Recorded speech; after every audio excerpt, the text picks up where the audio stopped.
Hi everyone, কেমন আছো সবাই? আশা করছি তোমরা খুব ভালো আছো আর আমিও খুব ভালো আছি। আর আমার নতুন একটা ব্লগে তোমাদেরকে জানাই ওয়েলকাম। আজকে অগেইন কোনো ট্রাভেল ব্লগ না। তোমরা আমাকে অনেক দিন ধরে জিজ্ঞাসা করছিলে যে দুবাইতে আমরা কোথায় থাকি আর আমি আর রোহন কি জব করি। তো তোমাদেরকে আজকে এই ব্লগের মাধ্যমে সেটাই শেয়ার করব। আমরা দুবাইয়ের কোথায় থাকি? আমরা থাকি দুবাই মরিনাতে, আর আমি এখন দুবাই মরিনাতেই দাঁড়িয়ে আছি। আর কতটা সুন্দর তোমরা দেখতেই পাচ্ছ। তো এবার আসি জবের প্রসঙ্গে। ফার্স্টে রোহনকে দিয়ে শুরু করবো আর ওর থেকে জেনে নেব যে ওর কত বছরের ওয়ার্ক এক্সপেরিয়েন্স। তো আমার ওয়ার্ক এক্সপিরিয়েন্স মোটামুটি 9 বছরের একটু বেশি হবে। তো শুনে নিলে তোমরা রোহানের 9 বছরের ওয়ার্ক এক্সপেরিয়েন্স। এরপর ওর থেকে জেনে নেব ও দুবাইয়ের কোথায় চাকরি করে। তো এখন আমি দুবাইতে অরাকেল বলে একটা কোম্পানিতে কাজ করছি। এটা একটা আইটি কোম্পানি। আর এর আগে অরাকেলে আমার সবে 4 মাসই হয়েছে। তো অরাকেলই আমাকে ভিসা স্পন্সর করে দুবাইতে নিয়ে আসে। তারপর এখানে 4 মাস হলো আছি। এর আগে আমার ওয়ার্ক এক্সপিরিয়েন্স ছিল অন্যান্য বিভিন্ন কোম্পানিতে। তো আমি অনেকগুলো সুইচ মেরেছি, সেগুলো নিয়ে একটু ডিসকাস করা যাক। তো আমার কেরিয়ার স্টার্ট হয় কলকাতায় বিটেক কমপ্লিট করার পরে। এরিকসনে আমি প্রথম চাকরিটা করি। এরিকসনে আমি অ্যারাউন্ড 1 বছর চাকরি করেছিলাম। তারপর আমি সেখান থেকে ব্যাঙ্গালোরে চলে যাই। ব্যাঙ্গালোরে আমি সিসকো বলে একটা কোম্পানি আছে, সিসকোতে চলে যাই। ওখানে কাজ করি আমি অ্যারাউন্ড 2 বছর। তারপরে আমি সিসকোর থেকে গুগলে সুইচ করি। তো গুগলেও আমি অ্যারাউন্ড 1.5 বছর কাজ করেছিলাম। তো সেই টাইমে কোভিড এরা ছিল। তো কোভিডের সময় তো ব্যাঙ্গালোর ছেড়ে সব বাড়ি চলে এসেছিলাম।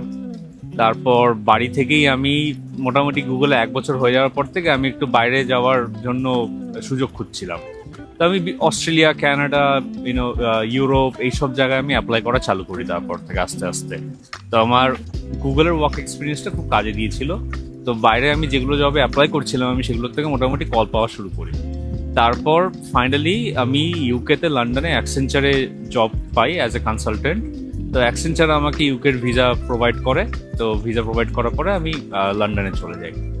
তারপর লন্ডনে আমি টোটাল কাটিয়েছি 4 বছর, কিন্তু অ্যাকসেঞ্চারে আমি অ্যারাউন্ড 1.5 বছর চাকরি করেছিলাম। কেননা অ্যাকসেঞ্চারে চাকরি করার সময় লন্ডনেই অ্যামাজন থেকে আমার কল আসে আর রিক্রুটার রিচ আউট করে লিঙ্কডইনের থ্রুতে। তো আমি অ্যামাজনের ইন্টারভিউ প্রসেসে তারপর বসলাম। 3-4 মাস লেগেছিল পুরো ইন্টারভিউ প্রসেসটা কমপ্লিট হতে। ফাইনালি আমি অ্যামাজনেও একটা জব পাই। অ্যামাজনে আমি ছিলাম অ্যারাউন্ড 3 বছর মতন। তারপর অ্যামাজন থেকেই আমি অ্যাকচুয়ালি দুবাইতে অ্যাপ্লাই করা শুরু করি। কেননা আমরা লন্ডন থেকে কেন দুবাইতে মুভ হয়েছি তো সেটা নিয়ে অলরেডি একটা ভিডিও বানানো রয়েছে। তো রিয়া সেটার লিঙ্কটা দিয়ে দেবে ওপরে, তোমরা চেক আউট করে নিতে তো পারো। রোহনের থেকে তোমরা শুনে নিলে যে ও কোথায় কোথায় এতদিন চাকরি করেছে। আর এবার ওর থেকে জেনে নেব যে ও এখন কোন রোলে চাকরিটা করে। তো এবার জেনে নেওয়া যাক যে আমার জব রোলটা কি এখানে অরাকেলে। তো এখানে অরাকেলে আমার রোল হলো প্রি সেলস ইঞ্জিনিয়ার। তো এখানে অরাকেল যেসব প্রোডাক্টস অ্যান্ড সার্ভিসেসগুলো বানায়, আমার কাজ হলো যারা সেলস পার্সন আছে তাদেরকে সেগুলো বিক্রি করতে হেল্প করা। যেমন কোনো একটা পার্টিকুলার প্রোডাক্ট বা সার্ভিস যদি অরাকেল কোনো কাস্টমারকে বিক্রি করতে চায়, আমি সেই কাস্টমারটাকে হেল্প করি কি করে সেই প্রোডাক্টটা ইউজ করতে হয়, টেকনিক্যাল জিনিসপত্রগুলো সব বুঝিয়ে দেওয়া, এগুলো আমার কাজ। তো আমি অ্যামাজনেও প্রিসেলস ইঞ্জিনিয়ার ছিলাম। ওখানে এই রোলটাকে সলিউশনস আর্কিটেক্ট বলে, অরাকেলে সলিউশনস ইঞ্জিনিয়ার বলে।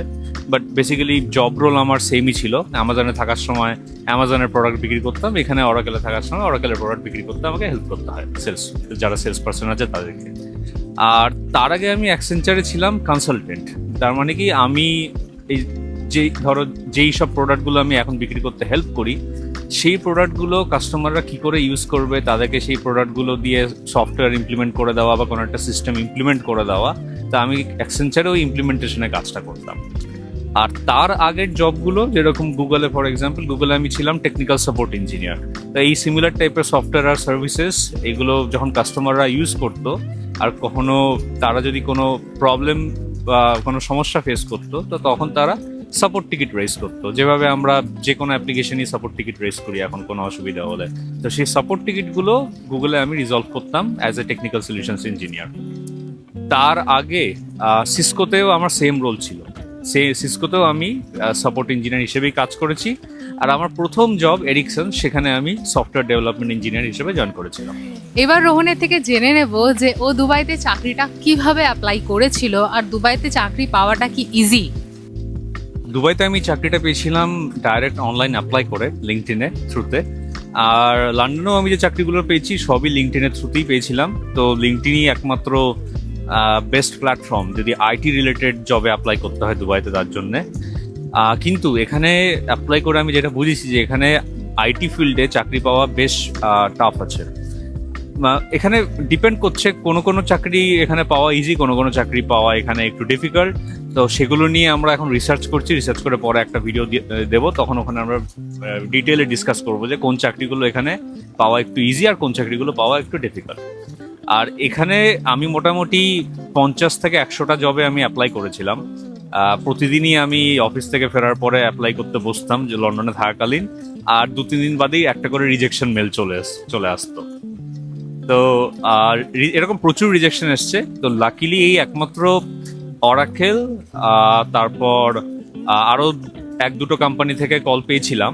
তো ফাইনালি অরাকেলের ইন্টারভিউটা ক্র্যাক হলো এবং তারপর অফার লেটার দেয় ওরা। অফার টফার দেখে সবকিছু ফাইনালাইজ করে আমি অফারটা অ্যাকসেপ্ট করি, আর তারপরে দুবাইতে চলে আসি 1 মাসের মধ্যে।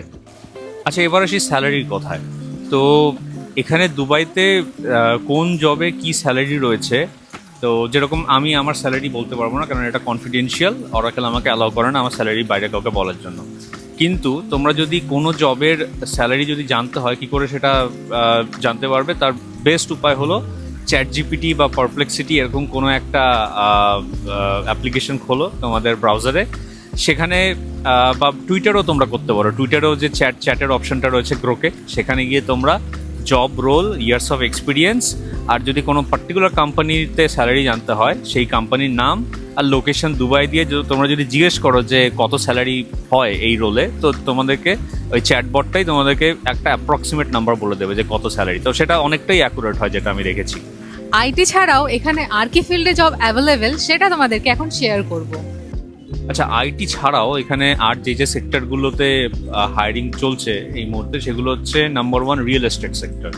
তো এখানে রিয়েল এস্টেট সব থেকে বড় ইন্ডাস্ট্রি বলা যেতে পারে, এভিয়েশন আর রিয়েল এস্টেট।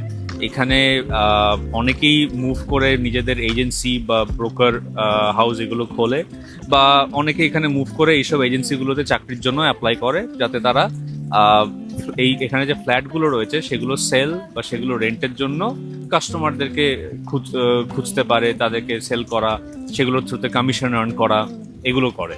তো রিয়েল এস্টেট এখানে একটা বড় সেক্টর। সেকেন্ড হচ্ছে আইটি। তো আমি বলেছি, তো আইটির মধ্যেও বিভিন্ন রকমের ফিল্ড রয়েছে। আমি যেরকম সেলসে রয়েছি, তো এখানে most of the position sales, একটু সেলস রিলেটেডই আছে বলা যেতে পারে। আর তাছাড়া এখানে ডেভেলপমেন্টও হয়। যারা সফটওয়্যার ইঞ্জিনিয়ার বা সফটওয়্যার ডেভেলপার রোলে অ্যাপ্লাই করতে চাও, এখানকার যে লোকাল কোম্পানিগুলো রয়েছে যেরকম করিম, তালাবাদ, তারপর নুন, এরাও সফটওয়্যার ডেভেলপার্স হায়ার করে।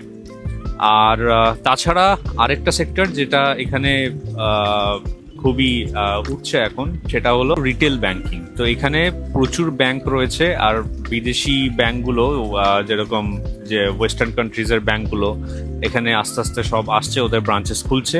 এখানে ক্রেডিট কার্ড সেল হোক বা নর্মাল ব্যাংক অ্যাকাউন্ট ওপেনিং হোক, এগুলোর জন্য প্রচুর সেলস পারসন দরকার, আর এগুলোতে প্রচুর হায়ারিংও হয়। আমি এখানে আমাকে যারা ক্রেডিট কার্ড সেল করতে এসেছিল তাদের সাথে আমি ডিসকাস করেছিলাম যে তারা কি করে তাদের জবটা পেয়েছে, কেননা তারা মোস্টলি ইন্ডিয়া, পাকিস্তান, বাংলাদেশ এইসব জায়গা থেকে এসছে এখানে।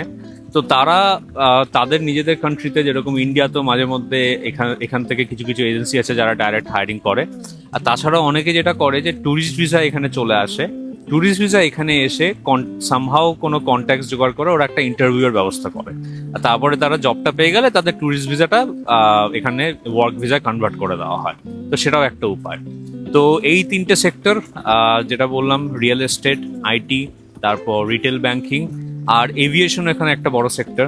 যেরকম এখানে নতুন এয়ারপোর্ট হচ্ছে আল মাকতুম এয়ারপোর্ট, যেটা অলরেডি ফাংশনাল, কিন্তু সেটাকে টার্গেট করা হচ্ছে পৃথিবীর সব থেকে বড় এয়ারপোর্ট বানানো হবে। তো সেখানেও প্রচুর লোকের দরকার পড়বে। তো আস্তে আস্তে সেই পজিশনগুলো ওপেন হবে। তো বেস্ট উপায় অলওয়েজ অনলাইনে অ্যাপ্লাই করা, আর একটু সাবধান থাকতে হবে যে কোনো রকম ফ্রড বা স্ক্যামের মধ্যে যাতে না ফেসে যাও, কেননা অনেক এজেন্সি আছে, অনেক এজেন্সি যারা কিছু রকম ফ্রড করার চেষ্টা করে, যেরকম তোমার থেকে টাকা চাইবে জব পাইয়ে দেওয়ার নাম করে, কিন্তু পরে সেই টাকাটা নিয়ে হাওয়া হয়ে যাবে। তো সেগুলোর থেকে একটু সাবধান। তোমরা আমাকে অনেকে জিজ্ঞাসা করেছিলে যে দুবাইতে আমি কি জব করি। আমি কোনো জব করি না, আমার মেইন প্রফেশন হলো সোশ্যাল মিডিয়াতে কন্টেন্ট ক্রিয়েট করা আর তোমাদেরকে নতুন নতুন জায়গার সন্ধান দেওয়া আর ট্রাভেল ব্লগ করা। আমি আমার ইউটিউব পেজে আমার ট্রাভেল জার্নি শেয়ার করি। দুবাই অ্যান্ড বিয়ন্ডকে তোমরা যদি সাবস্ক্রাইব না করে থাকো তাহলে সাবস্ক্রাইব করে দিতে পারো। আর আমি আমার ফেসবুক পেজের লিঙ্কটাও তোমাদেরকে দিয়ে দিচ্ছি, তো তোমরা ওখানটাও ফলো করতে পারো, কারণ আমি ওখানে রিলসের মাধ্যমে নানা জায়গা এক্সপ্লোর করে তোমাদেরকে দেখাই। তো এটাই আমার প্রফেশন। আশা করছি আমাদের প্রফেশন কি সেটা নিয়ে তোমাদেরকে জানাতে পারলাম। আর তোমাদের যদি এরপরে কোনো কোয়েশ্চেন থাকে কমেন্টে ডেফিনেটলি জানিও। আর তারপরে তোমাদেরকে ভিসা প্রসেস নিয়ে একটা ডিটেল ভিডিও আমরা শেয়ার করব।